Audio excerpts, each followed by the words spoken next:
നികുതി പിരിക്കണം. അല്ല, പോലീസുകാരനായാലും ഇങ്ങനെ തന്നെ ഇരിക്കണം. ടാക്സ് അടപ്പിക്കാത്തവരെ കൊണ്ട് സാർ അത് അടപ്പിക്കണം. നികുതി വെട്ടിക്കുന്നവരുടെ സാർ അത് പിരിച്ചെടുക്കുകയും വേണം. അങ്ങനെ താങ്കളുടെ സിൻസിയാരിറ്റിയും രാജ്യസ്നേഹവും പ്രകടിപ്പിക്കുക തന്നെ വേണം. പക്ഷെ ഈ പെട്ടിക്കടെന്നല്ല, കോടികൾ നികുതി വെട്ടിക്കുന്ന സ്റ്റാർ ഹോട്ടലിലേക്ക് ചെല്ല് സാറേ.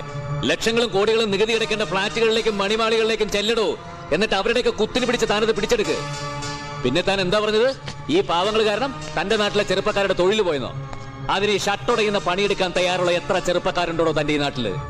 ദാ ഇതുപോലൊരു സർക്കാർ ഉദ്യോഗം കിട്ടിക്കഴിഞ്ഞ അറ്റൻഡൻസ് ബുക്കിൽ ഒപ്പിടുന്നതിന് മുമ്പ് പണിമുടക്കാനുള്ള യൂണിയൻ മെമ്പർഷിപ്പ് കൈപ്പറ്റുന്ന തന്നെ പോലുള്ളവരാടോ ഇന്ന് കേരളത്തിന്റെ ശാപവും ശത്രുവും. അതെ, കഴിച്ചതിന് പൈസ കൊടുക്ക്. പിന്നെ ഇതിന്റെ പേരിൽ ഈ പാവങ്ങളെ ഉപദ്രവിക്കാൻ ശ്രമിച്ച സാധാരണ രാഷ്ട്രീയക്കാർ പറയുന്ന പോലെ സ്ഥലമാറ്റവും സസ്പെൻഷനും ഒന്നും ആയിരിക്കില്ല ദിവാകരന്റെ തീരുമാനം. പിന്നെ നീ സർവീസിലുണ്ടാവില്ല.